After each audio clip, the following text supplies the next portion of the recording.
요즘에 이제 성경을 조금 읽고 계시지요? 예, 읽고 있는 분들이 옛날보다는 많을 거라고 생각합니다.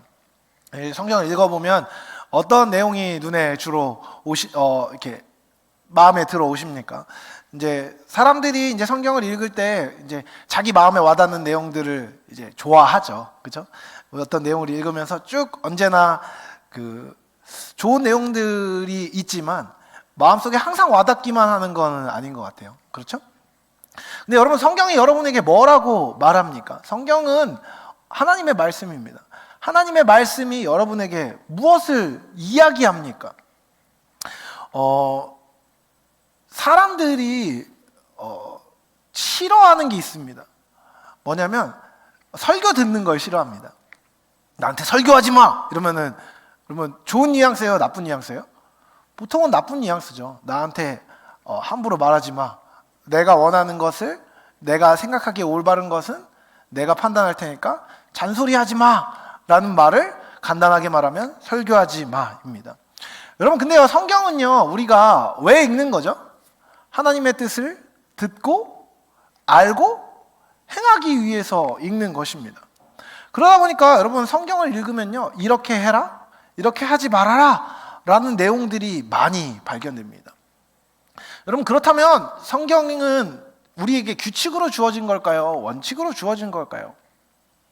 여러분, 교회에서 이거 해라 저거 해라 말이 참 많지 않습니까? 여러분, 성경도 읽으셔야 됩니다. 기도도 해야 됩니다. 소그룹 모임도 하십시오. 뭐 이런저런 이야기들을 많이 합니다.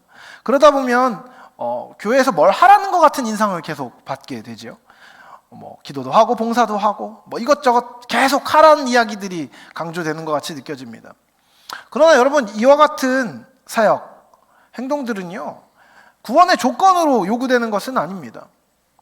오히려 여러분이 구원받은 자라면 이런 것들을 해보십시오. 이런 것을 통해 여러분이 누릴 수 있는 것이 많습니다 라는 구원을 누리는 방법이자 길로서 제시되는 것이 경건에 대한 권면이나 사역에 대한 권면이 되는 것이지요. 여러분, 그리스도인은 무엇으로 구원을 얻습니까? 은혜로 구원을 얻습니다. 그리고 믿음으로 구원을 얻는 것입니다. 그런데 문제가 있습니다. 우리는 계속해서 뭘 해야 될 것 같은 느낌이 든다는 것이죠. 믿음으로 구원을 얻는데 행동은 해야 됩니다. 이 두 가지는 어떻게 연결될까요? 이 두 가지를 어떻게 연결시키는 것이 건강한 신앙일까요? 여러분, 예수님 오시기 전에 유대교에서도 하나님을 믿었습니다. 그리고 유대교 역시도 행위로 구원받는 것은 사실 엄밀히 말하면 아닙니다. 유대교의 가장 핵심은요, 사실 신학을 조금만 살펴보면 언약과 은혜라는 두 가지 키워드 안에서 구원을 얻는다고 이야기합니다. 하지만 여러분, 많은 경우 유대인들은 율법주의로 자연스럽게 흘러갔습니다. 여러분, 잘 알려져 있다시피 유대인들은 율법의 사람들입니다. 토라라고 얘기하는 모세 오경에 나오는 것들을, 규칙들을 엄격하게 지키는 것이 유대교의 중요한 관습입니다. 유대교 전통에 따르면 구약 성경에는 총 613개의 계명이 있다고 해요. 이 중에 248개는 무엇을 해야 할 것에 대한 명령이고 365개는 하지 말아야 할 것에 대한 명령이라고 이야기합니다.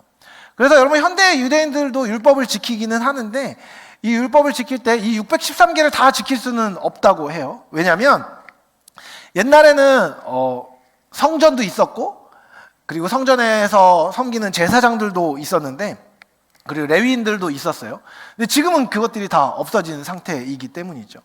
그러다 보니까 유대인들이 실제로 지키는 율법서는 613개 전부가 아니라 한 200~300개 정도를 요즘에 지키고 있다고 합니다. 어쨌든 정통 유대교에 몸담고 있는 사람들은 이 율법을 열심히 지키고 이 율법을 지킴으로써 이제 구원을 얻는다라고 믿고 그렇게 행동하고 있습니다. 유대교의 대표적인 종교 의무를 제가 한번 몇 개 소개해 보겠습니다. 여러분, 만약에 우리도, 예수님을 믿는 우리도 규칙을 지켜야만 구원을 얻을 수 있다면 우리도 이렇게 해야 될 텐데 그게 아니라는 겁니다. 근데 만약에 그렇다면 우리가 해야 될 일이 뭔지 우리 유대인들의 어떤 관습을 통해서 조금 비춰볼 수 있을 것 같아요. 대표적인 종교 의무는 일단 기도하는 겁니다. 경건한 유대인은 하루에 2번 쉐마 기도문을 암송합니다. 신명기 6장 4절에서 9절을 하루에 2번 아침 저녁으로 매일매일 암송을 해야 됩니다. 그리고 이 아침 기도 때 경문을 담은 가죽 산자인 테필린을 팔과 이마에 이렇게 묶습니다. 그래서 유대인들 이제 이스라엘이나 이런 데 가보면 좀 보수적인 유대인들이 팔에다가 이렇게 뭘 차고 다니고 머리에 이렇게 하얀 뭔가를 이렇게 차고 다니는 경우가 있어요. 이게 테필린이라는 건데 여기에 이제 기도 경문을 담고 다니는 겁니다. 그리고 기도용 옷인 탈리트라는 것을 착용하지요. 그리고 아침, 오후, 저녁 시간에 이 아까 얘기했던 쉐마 기도문 암송 말고 3번에 걸쳐서 기도를 해야 되는데 전통적으로 예루살렘 방향을 자기가 있는 곳에서 정해서 그곳을 향해서 기도해야 한다고 합니다. 그러니까 맨날 5번 정도, 5분에서 10분 정도 무조건 기도를 해야 되는 거죠. 그 유대교에 속한 사람들이라면 해야 되는 게 또 있습니다. 요즘에는 이제 많이 알려져 있는데 코셔라는 식사법을 사용해야 돼요. 여러분 들어본 적 있으세요? 코셔? 보수적인 유대인들은 레위기 11장의 정결법을 여전히 준수합니다. 그래서 되새김질하는 동물들 뭐가 있죠? 소, 양 이런 거 먹을 수 있고 닭도 먹을 수 있어요. 그런데 못 먹는 게 있습니다. 부정한 짐승들 뭘까요? 돼지, 토끼 이런 거는 먹을 수가 없습니다. 그리고 조개, 어패류 이런 거 못 먹습니다. 그 사람들은 이제 조개구이 못 먹는 거죠. 그래서 고기와 유제품은 같은 식사에서 동시에 먹을 수가 없습니다. 그러니까 여러분 크림 스파게티는 먹을 수가 없는 겁니다. 그렇죠? 우유랑 고기랑 섞여 있으면 못 먹어요. 피에 생명이 있다는 신명기 12장 말씀에 의해서 피를 먹으면 안 되고 도축 시에는 피를 완전히 제거해야 됩니다. 그리고 율법에 맞게 식품을 처리를 해야 되는 거죠. 여러분 근데 유대인들이 이걸 다 할 수 있을까요?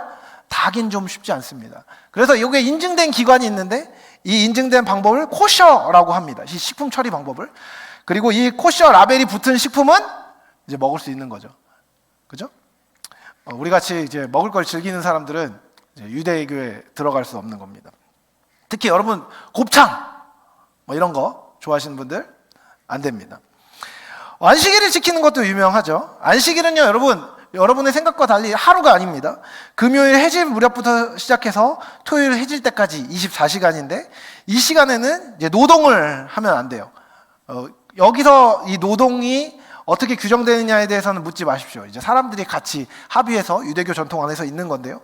불 피우기라든지 전기를 사용하는 거라든지 운전을 하는 것 같은 39가지 작업이 금지됩니다. 그래서 유대인들이 사는 아파트에서 노동을 안 하기 위해서 이제 엘리베이터가 안식일에는 1층부터 뭐 20층까지 있으면 매번 멈추면서 올라갔다가 매번 멈추었다가 내려오고 매번 멈추면서 올라갔다가 내려오는 거 뭐 그런 거 있다는 거 들어본 적 있으시죠?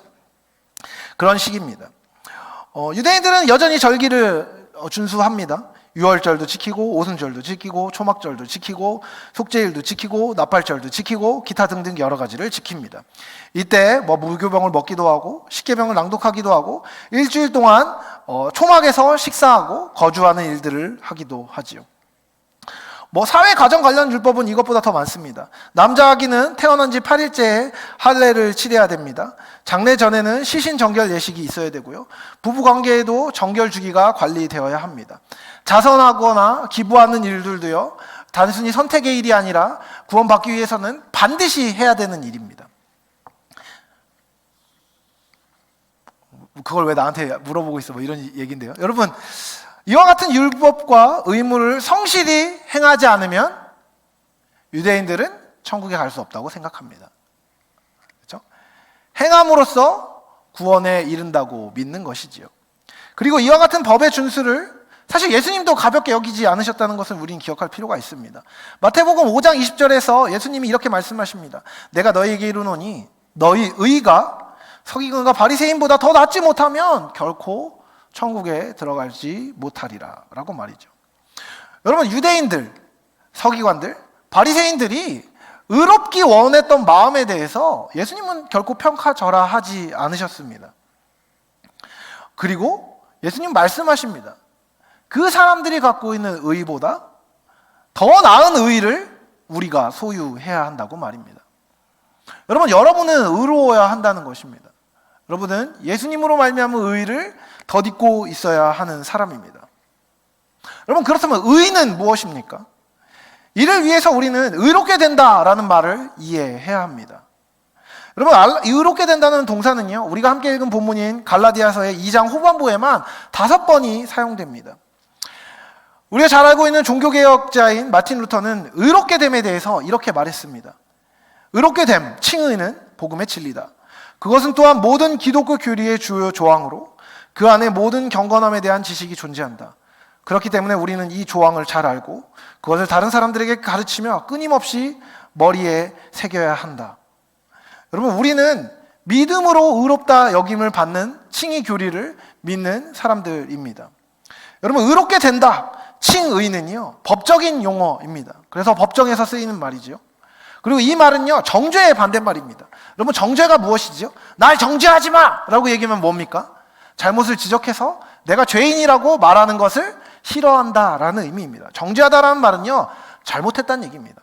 네가 잘못했다는 것, 당신이 잘못한 사람이라는 것을 만천하에 인증하는 것을 정죄라고 이야기합니다.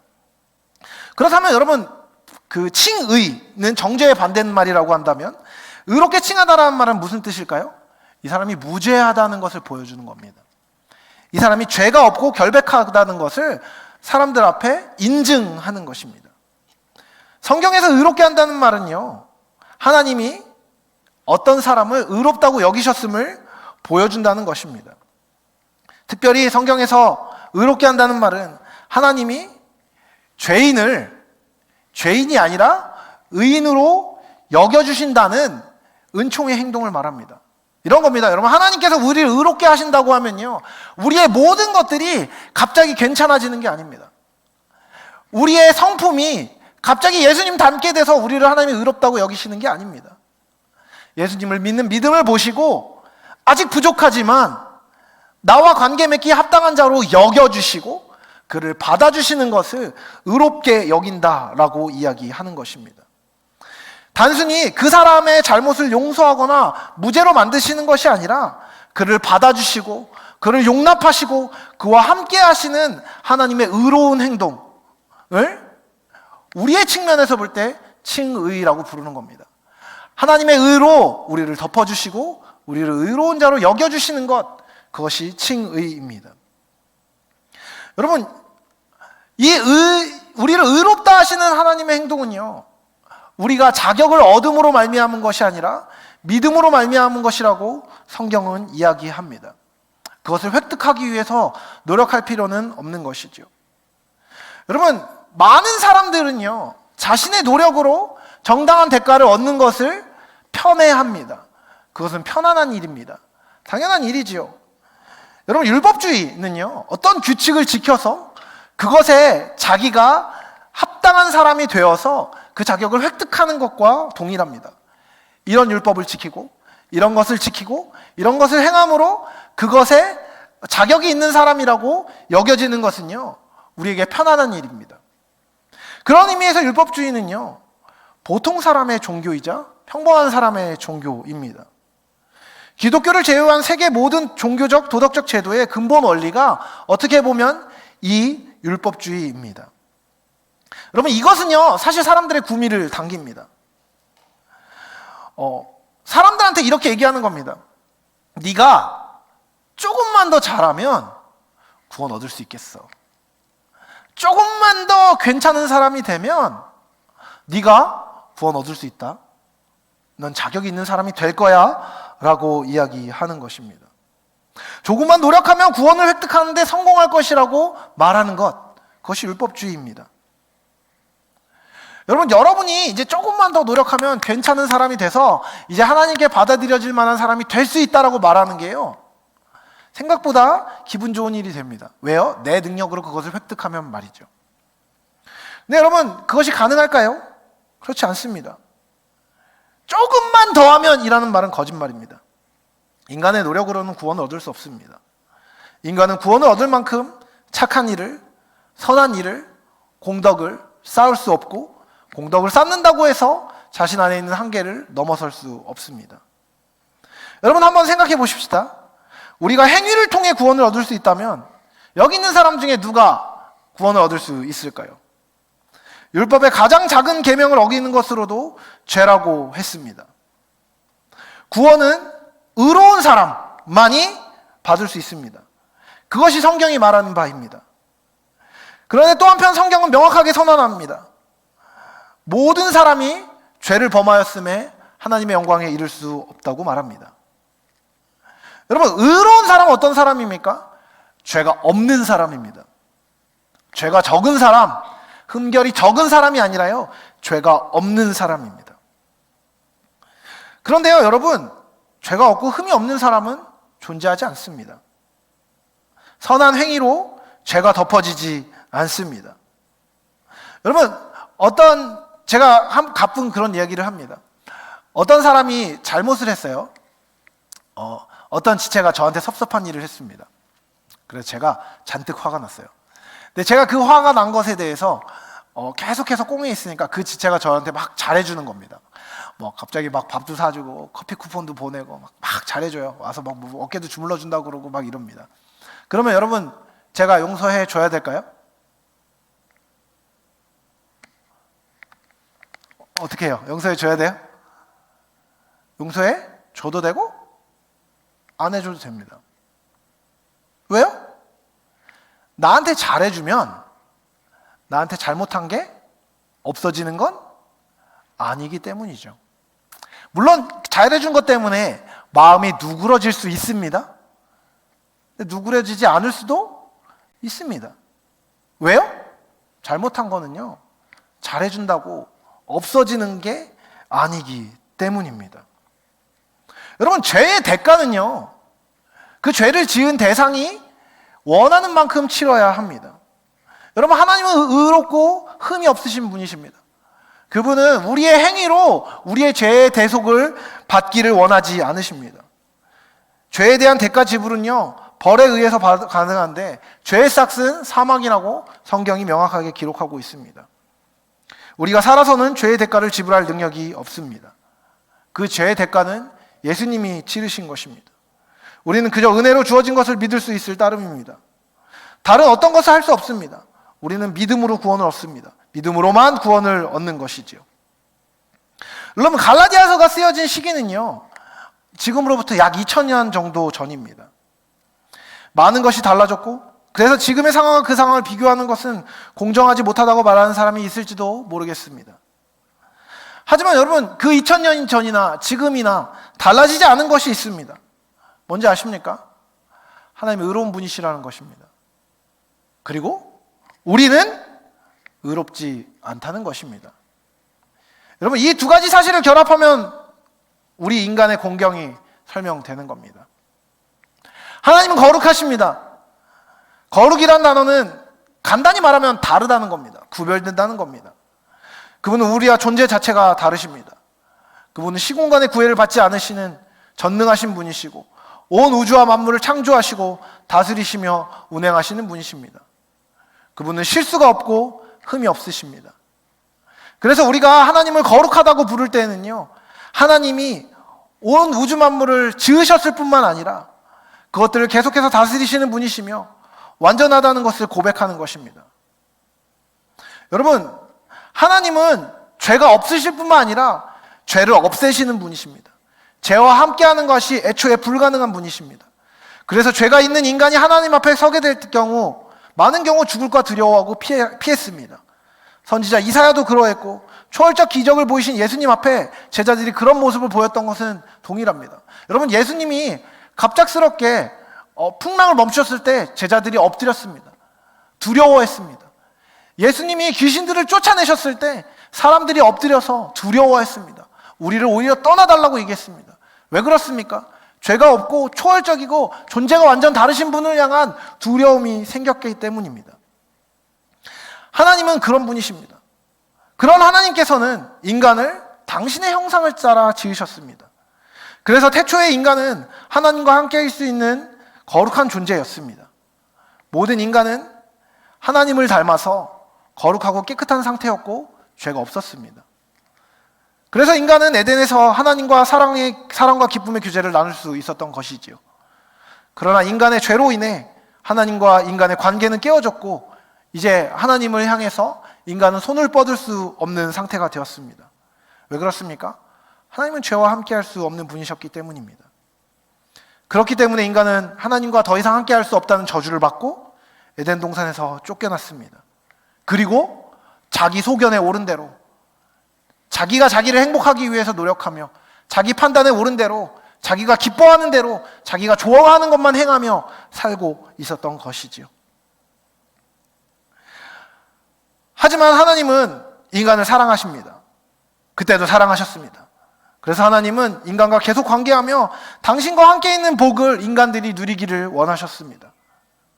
그렇게 하지 않아도 되는데도 불구하고 죽어야만 하는 인간을 사랑하심으로 그분은 인간을 구원할 것을 결심하셨습니다. 하나님의 사랑, 그것이 구원의 동기입니다. 여러분, 본디 인간의 힘으로는 스스로 하나님과 교제할 수 있는 거룩함에 이를 수 없습니다. 로마서 6장의 말씀처럼 죄의 삭시 사망이기 때문이죠. 죄는 죽음으로만 해결될 수 있습니다. 그래서 이번에도 하나님 측에서 먼저 행동하셨습니다. 그래서 예수님이 오신 것입니다. 예수님은 이 땅에 오셔서 완전한 삶을 사십니다. 그분은 율법의 모든 조건을 충족시키시는 완전하고 의롭고 흠없는 삶을 사셨고, 흠이 없으신 그분이 인류의 모든 죄를 짊어지고 십자가에 못 박혀 죽으셨습니다. 그분이 거룩하고 흠이 없으셨기 때문에 인간의 죄값을 단번에 치를 수 있었습니다. 그리고 부활하심으로 죄와 사망의 저주를 끊으셨습니다. 하나님과의 관계가 단절되는 모든 저주를 끊으시고 하나님과 우리의 사이를 화평케 하셨습니다. 여러분, 그렇게 의롭다 하심을 주기 위해 하나님이 행하셨을 때 우리 측에 맡겨진 일이 있습니다. 그것이 무엇입니까? 바로 믿음입니다. 예수님을 믿는다는 것은 단순한 지적 확신이나 동의가 아닙니다. 지적으로 확신하고 동의함을 넘어서서 인격적으로 그에게 삶 전체를 맡기는 것입니다. 의자에 짐을 내려놓는 게 아닙니다. 의자가 나를 편안하게 해줄 것이라고 동의하는 게 믿음이 아닙니다. 아, 의자에 앉으면 편할 거야 라고 생각하는 게 믿음이 아닙니다. 의자에 앉는 게 믿음입니다. 여러분, 예수님이 좋은 분이라는 것을 인정하면 예수님을 믿는 게 아닙니다. 오늘 아침에 찬양팀이랑도 그런 이야기들을 나눴었습니다. 여러분, 하나님을 믿으십니까? 예수님이 여러분의 삶의 주인이라고 여러분 고백하십니까? 그분을 믿고 있습니까? 그분을 믿는지 안 믿는지는요, 여러분의 행동이 보여줄 겁니다. 여러분, 그분을 믿고 그분을 의지한다면, 그분이 여러분의 삶의 주인의 자리에 있다면 의사결정권이 누구에게 있습니까? 주님께 있는 것이죠. 여러분이 하고 싶은 대로 하고 있다면 여러분이 예수님 믿는 게 아닙니다. 예수님이 원하시는 뜻에 순종하고 있다면 그 사람이 믿음의 사람인 것이죠. 여러분,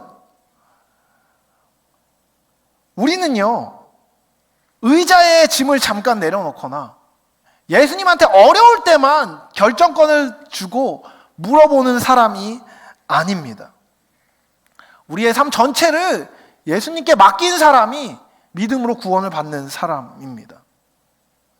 피난처가 되시는 주님께, 우리의 삶을 붙들 수 있는 주님께 달려가서 그분의 자비를 구하는 것, 우리의 연약함과 패역함을 아뢰는 것, 회개하고 주님께 나아가는 것, 그것이 믿음입니다. 우리는 우리를 의롭다 하기 위해서 행하신 하나님을 믿고 예수님의 십자가의 능력을 신뢰해야 하는 것입니다. 의롭다함을 얻기 위해 우리는 스스로의 죄와 무력함을 인정하고 자기 주장과 자기 의와 자기 기준과 자기 기쁨에 가득 차 있는 시절을 회개하며 돌이켜야 하는 것입니다.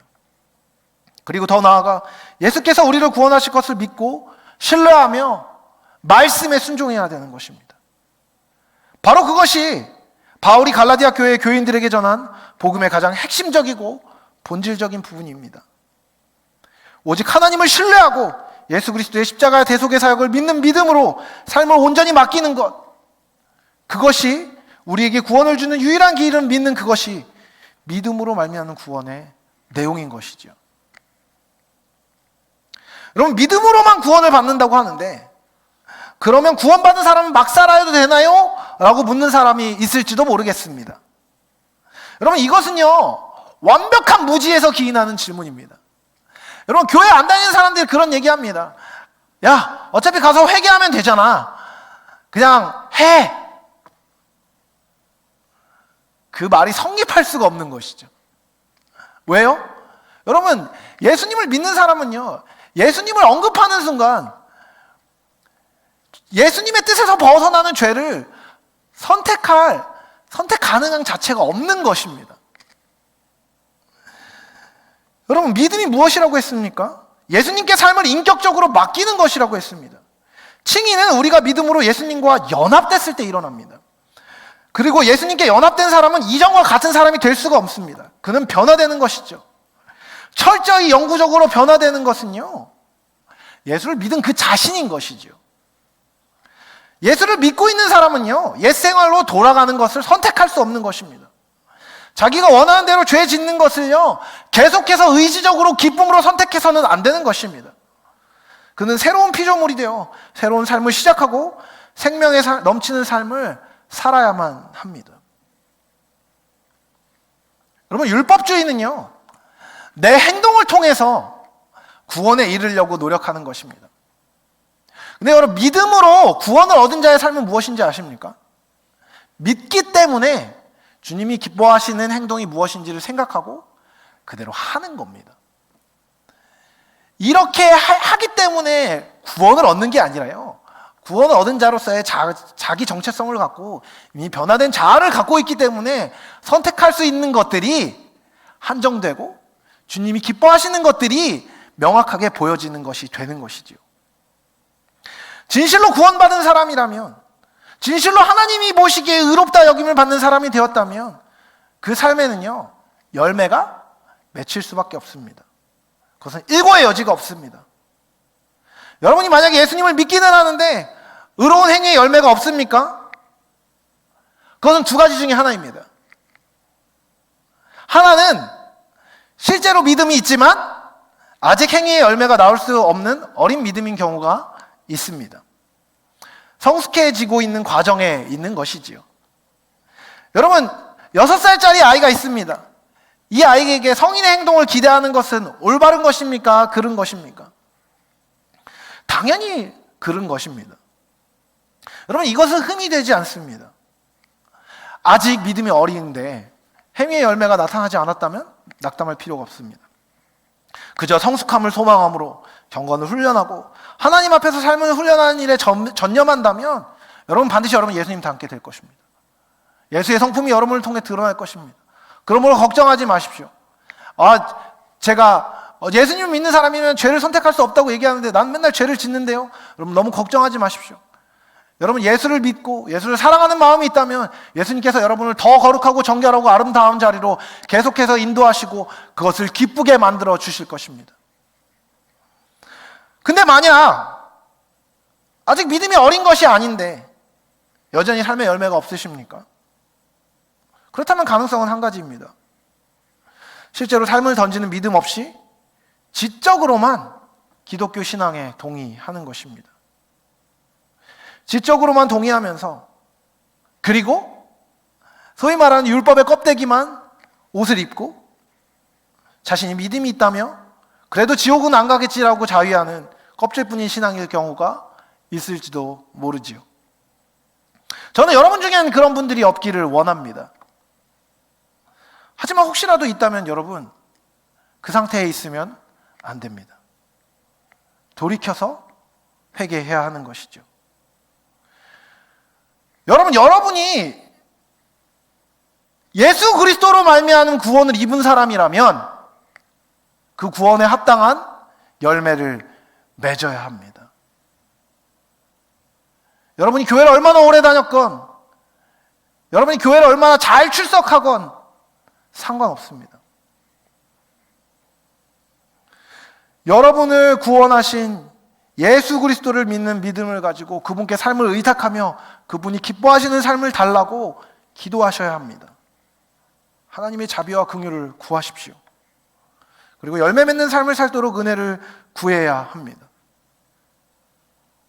여러분, 미지근한 상태에 있지 마십시오. 차가운 상태로 달려가지 마십시오. 여러분, 구원받은 우리들은 구원을 받기 위해서 무슨 일을 하는 사람이 아닙니다. 믿음으로 구원을 받았기 때문에 그분의 구원을 얻은 사람들이기 때문에 자격이 없음에도 우리를 향한 사랑으로 생명을 내어주신 예수님의 은혜를 깨달은 사람이기 때문에 우리는 그분을 닮아가기를 구해야 합니다. 행위로 존재를 획득하는 것이 아닙니다. 이미 구원받았기 때문에 그에 합당한 행동을 배우고 익히고 그대로 행하는 것, 그것이 그리스도인의 삶입니다. 제가 요즘에 이제 그 다음 주부터 이제 할 설교 시리즈인데 청년들하고 얘기하면서 했던 고민이 있습니다. 청년들이 저한테 얘기하는 거예요. 너무 바쁜데 놀고 싶대요. 쉬고 싶대요. 예배 안 드리고 쉬고 싶다는 겁니다. 그래서 저도 얘기했어요. 나도 그럴 때 있는데. 이런 얘기를 하는 거죠. 놀지 말란 얘기 아닙니다. 쉬지 말란 얘기 아닙니다. 근데 그거 아십니까? 여러분, 올바른 정체성을 가지고 책임 있는 삶을 사는 사람들은요, 하고 싶은 일을 하는 사람이 아닙니다. 해야 하는 일을 하는 사람, 그 사람이 책임 있는 사람입니다. 여러분, 예수 그리스도를 믿는 믿음을 가진 사람은요, 부지런한 사람입니다. 제가 가끔 말하죠. 여러분, 게으른 게 무엇입니까? 하고 싶은 것만 하는 겁니다. 그렇다면 여러분, 부지런한 것은 무엇입니까? 해야 하는 일을 하는 것입니다.